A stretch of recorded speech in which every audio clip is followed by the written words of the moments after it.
आज के वीडियो में स्मार्ट मनी रोटेशन लॉजिक समझेंगे कि जब भी निफ्टी 50 में एक बड़ा मूव आता है तो स्मॉल कैप इंडेक्स क्यों सिग्निफिकेंटली अंडर परफॉर्म करता है। और साथ में 5-6 स्टॉक्स ऐसे देखेंगे जिनको मैं इस पूरे ट्रेडिंग सेशन में लेने वाला हूँ और वो एक बहुत बड़ी अपॉर्चुनिटी क्रिएट कर रहे हैं फॉर नेक्स्ट 1 ईयर। तो गाइस इस वीडियो को पूरा एंड तक देखिएगा। गाइस पिछले 10 से 15 ट्रेडिंग सेशन में निफ्टी 50 एक बड़ा मूव दे दिया है यहाँ सपोर्ट से, बट स्मॉल कैप इंडेक्स वहीं का वहीं है। ये स्मॉल कैप इंडेक्स का चार्ट ओपन है। Small cap index hardly move किया है। इससे क्या हुआ है, इससे रिटेल पोर्शन के पोर्टफोलियो सिग्निफिकेंटली अंडर परफॉर्म कर रहा है। ट्विटर पे मैं देख रहा हूँ सब लोग यही कह रहे हैं कि निफ्टी 50 तो उड़े जा रहा है बट हमारा पोर्टफोलियो तो वहीं का वहीं है। तो उसके पीछे रीजन वही है, स्मॉल कैप इंडेक्स में हार्डली एनी मूव है। इसके पीछे लॉजिक क्या है? इसके पीछे सिंपली यही लॉजिक है कि जो मूव आ रहा है निफ्टी 50 में, ये जो मूव है ये एफ की शॉर्ट कवरिंग की वजह से है। एफ क्या कर रहे हैं, अपने शॉर्ट्स को कवर कर रहे हैं। और जो एफ शॉर्ट्स को कवर कर रहे हैं वो किसके थ्रू कर रहे हैं? वो लार्ज कैप्स को बाय कर रहे हैं जिसमें लिक्विडिटी सबसे ज़्यादा होती है। तो सबसे पहले लार्ज कैप्स इसलिए भागते हैं क्योंकि उनमें लिक्विडिटी ज़्यादा होती है और एफ उन्हीं को सबसे पहले बाय करते हैं। तो उन्हीं की वजह से इंडेक्स सबसे पहले चलता है। तो बैंक निफ्टी का चार्ट में ले जाता हूँ, साथ में बैंक निफ्टी भी आउट परफॉर्म कर रहा है। बैंक निफ्टी का यहाँ पे चार्ट ओपन हो गया है। यहाँ पे निफ्टी 50 का चार्ट ओपन है क्योंकि निफ्टी 50 में बैंक निफ्टी का वेटेज सबसे ज़्यादा है। तो उसकी वजह से क्या हो रहा है, जब शॉर्ट कवरिंग हो रही है तो F mainly banking stocks buy कर रहे हैं। जब वो बैंकिंग स्टॉक्स बाई कर रहे हैं तो उसकी वजह से निफ्टी 50 सिग्निफिकेंटली आउट परफॉर्म कर रहा है स्मॉल कैप इंडेक्स के। तो गाइज जब भी यहाँ पे शॉर्ट कवरिंग ओवर होगी, F large cap stocks buy कर चुके होंगे, उसके बाद लिक्विडिटी शिफ्ट होगी from large cap main index to small cap index. तब वहाँ से स्मॉल कैप इंडेक्स भागना स्टार्ट करेगा, जो कि मेरे को यहाँ पे दिखाई दे रहा है। यहाँ पे एक inverse head and shoulder pattern दिखाई दे रहा है, दिस वन।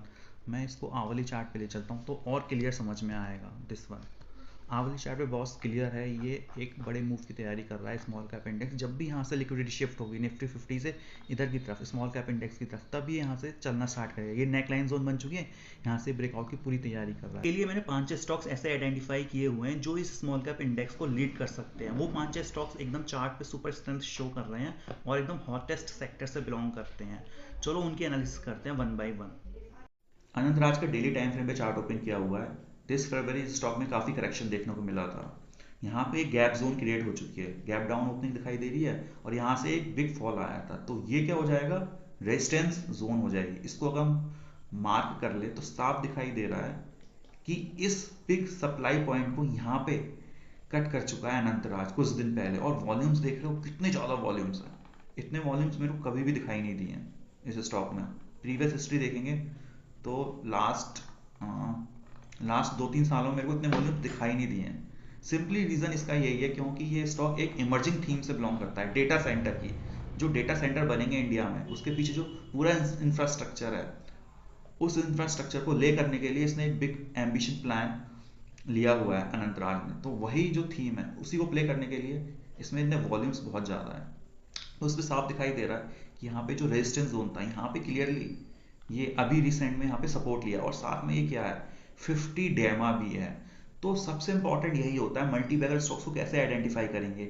एक बड़ा बेस, यहाँ पे बड़ा बेस दिखाई दे रहा है और यहाँ पे क्या है, ये मल्टीपल बॉटम्स भी बन रहे हैं और साथ में वॉल्यूम्स के साथ एक बाइंग हुई है। जब वॉल्यूम्स के साथ बाइंग हुई है तो यहाँ पे क्या है, ये 200 डेमा एक शार्पली कट कर दिया है। 200 डेमा शार्पली कट किया है और ये जो बिग रेजिस्टेंस जोन थी एकदम से ब्रेक हो गई है रेजिस्टेंस जोन। उसके बाद क्या है, जब इतनी बड़ी बाइंग आई है तो कुछ लोगों ने प्रॉफिट बुक किया और जो मैं बता रहा था कि small cap index significantly under perform कर रहा था कुछ दिनों से, उसकी वजह से ये इस स्टॉक में भी थोड़ा सा करेक्शन देखने को मिला और ये थोड़ा सा गिर के अपने मीन को रिवर्ट कर रहा है। 50 डेज ईएमए, ये जो रेड लाइन है ये 50 डेज ईएमए का काम कर रही है। तो यहाँ पे ये क्या है, ये रेजिस्टेंस लाइन, अभी जब रेजिस्टेंस लाइन को ब्रेक किया तो ये सपोर्ट का काम कर रहा है। तो यहाँ पे bipolarity of support and resistance. तो यहाँ पे तीनों सिग्नल मेरे को दिखाई दे रहे हैं, वॉल्यूम ज़्यादा है, बेस बड़ा है, 200 डेमा कट हुआ है और ये जो रेजिस्टेंस था ये सपोर्ट का काम कर रहा है और सेक्टर भी बहुत ही ज़्यादा स्ट्रॉन्ग है। डेटा सेंटर से ये स्टॉक बिलोंग करता है। तो सिंपली अगर मैं यहाँ पे एक ट्रेंड लाइन फिर से ड्रॉ कर दूँ, यहाँ से ये ट्रेंड लाइन जा रही है, देख लो ये यहाँ पे सपोर्ट का काम कर रहा है। तो यहाँ पे क्या हो सकता है कि स्टॉक थोड़ा सा करेक्ट करके या फिर इतना और गिर सकता है या फिर यहीं से एक अप ट्रेंड दिखाई दे सकता है मेरे को। ये यहाँ पे जो सपोर्ट लिया 50 डेमा, यहाँ पे एक अप ट्रेंड की स्टार्ट कर सकता है। तो सिंपली अपन लोग इस जोन में एक्यूमुलेट करने की कोशिश करेंगे।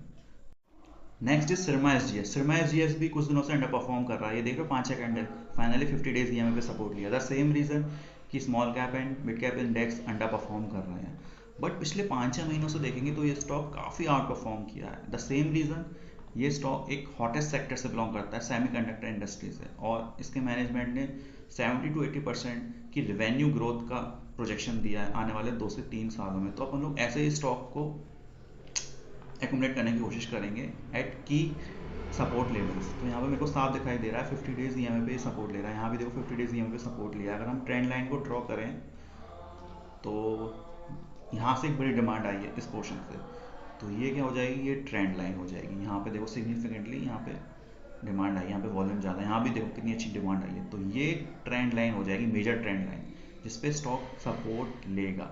बट यहाँ पे क्या हुआ है, ट्रेंड ऊपर की तरफ शिफ्ट हो गया। इसको क्या बोलते हैं, ट्रेंड एक्सेलरेशन।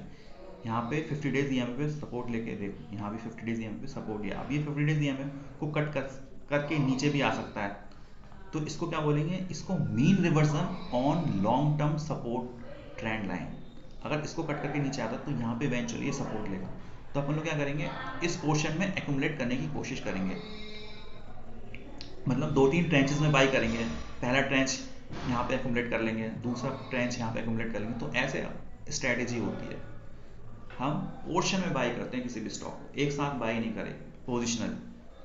अब नेक्स्ट आता है प्रीमियर एक्सप्लोसिव्स। प्रीमियर एक्सप्लोसिव्स भी काफ़ी इंपॉर्टेंट है। यहाँ पे ये गैप अप ओपनिंग हुई थी, काफ़ी अच्छा रिजल्ट आया था पिछले क्वार्टर का। उसके बाद स्टॉक देख लो एक शानदार अप ट्रेंड में दिखाई दे रहा है मेरे को, कंटिन्यूस। और कंटिन्यूसली ये ग्रीन लाइन यहाँ पे ये क्या है, 21 ईएमए, ये तो 21 ईएमए पे सपोर्ट ले रहा है।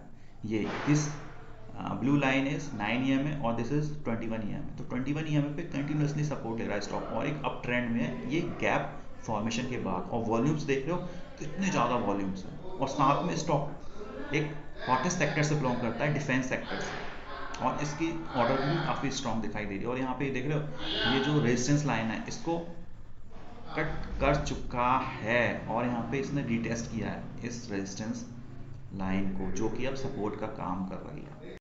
Next is bank of Maharashtra. Bank of Maharashtra भी एक आउट परफॉर्मिंग सेक्टर से बिलोंग करता है, निफ्टी पीएसयू बैंक। बट ये स्टॉक थोड़ा सा लैग कर रहा है, पीछे चल रहा है, क्योंकि इसमें अभी इनवर्स हेड एंड शोल्डर का ब्रेकआउट होना बाकी है, जो कि मेरे को दिखाई दे रहा है लगभग हो चुका है। बट निफ्टी पीएसयू बैंक में ब्रेकआउट हो चुका है और वो काफ़ी ज़्यादा रैली कर चुका है, तो ये लैग कर रहा है। तो इसमें भी मेरे को एक अपॉर्चुनिटी दिखाई दे रही है। अगर मैं यहाँ पे एक ट्रेंड लाइन को ड्रॉ कर दूँ तो ये inverse head and shoulder pattern का मेरे को यहाँ पे ब्रेकआउट दिखाई दे रहा है। ये शोल्डर हो गया, ये बड़ा हेड हो गया, और ये शोल्डर हो गया।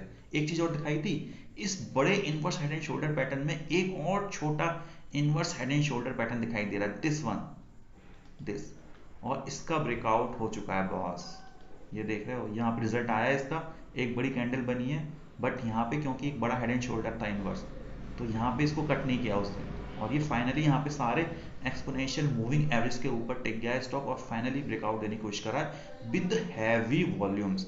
यहाँ पे दिखाई दे रहे हो ये छोटा inverse head and shoulder, this shoulder, ये हेड और ये शोल्डर, और ये फाइनली बड़ा इनवर्स हेड एंड शोल्डर, ये शोल्डर, ये हेड, ये शोल्डर। तो ये चीजें समझने की होती है जो कोई नहीं बताएगा।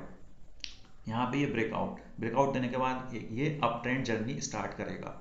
नेक्स्ट मैंने पिक किया है एल एन टी में भी एक बड़ा बेस दिखाई दे रहा है मेरे को, पिछले एक साल का इतना बड़ा बेस। जब फैब में करेक्शन आया था तो ये स्टॉक थोड़ा सा करेक्ट किया और क्विकली रिगेन कर लिया, और 52 वीक हाई की तरफ चल रहा है। अगर मैं इसका वीकली टाइम फ्रेम पे एनालाइज करूं तो मेरे को साफ यहाँ पे एक ट्रेंड कंटिन्यूएशन का एग्जांपल दिखाई दे रहा है। एक बड़ी रैली के बाद ये कंसोलिडेशन, बड़ा बेस, कंसोलिडेशन और ये बड़ा बेस, और फाइनली यहाँ पे ये ब्रेक कर चुका है सिमेट्रिकल ट्रायंगल पैटर्न का।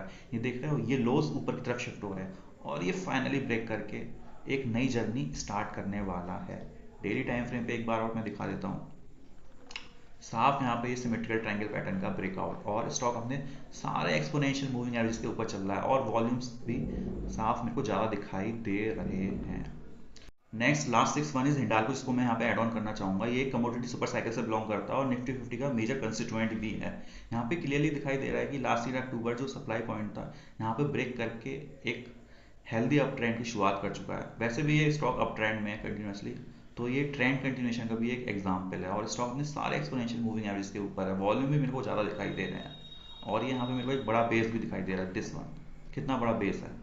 तो ये क्या हो गया, ट्रेंड कंटिन्यूएशन है, एक बड़ी रैली, यहाँ पे ये कंसोलिडेशन, फिर यहाँ से ये अप ट्रेंड जर्नी की स्टार्ट हो गई। यहाँ पे सिमेट्रिकल ट्रायंगल का भी ब्रेकआउट दिखाई दे रहा है। सिमेट्रिकल ट्रायंगल तो नहीं हो गया, ये ट्रायंगुलर पैटर्न का ब्रेकआउट है। यहाँ पे देखो ये स्टॉक निकल चुका है, सारे ईएमए के ऊपर है। और प्लस इसकी जो बुक वैल्यू है 1.2 1.4 के अराउंड है, तो ये स्टॉक अंडर वैल्यूड भी माना जाएगा। तो यहाँ पे मेरे को हिंडाल्को में बहुत अच्छी अपॉर्चुनिटी दिखाई दे रही है। सो गाइज, अगर ये वीडियो अच्छा लगा हो तो hit the like button and please subscribe to my channel so that you don't miss any further valuable content regarding stock market and trading. Thank you.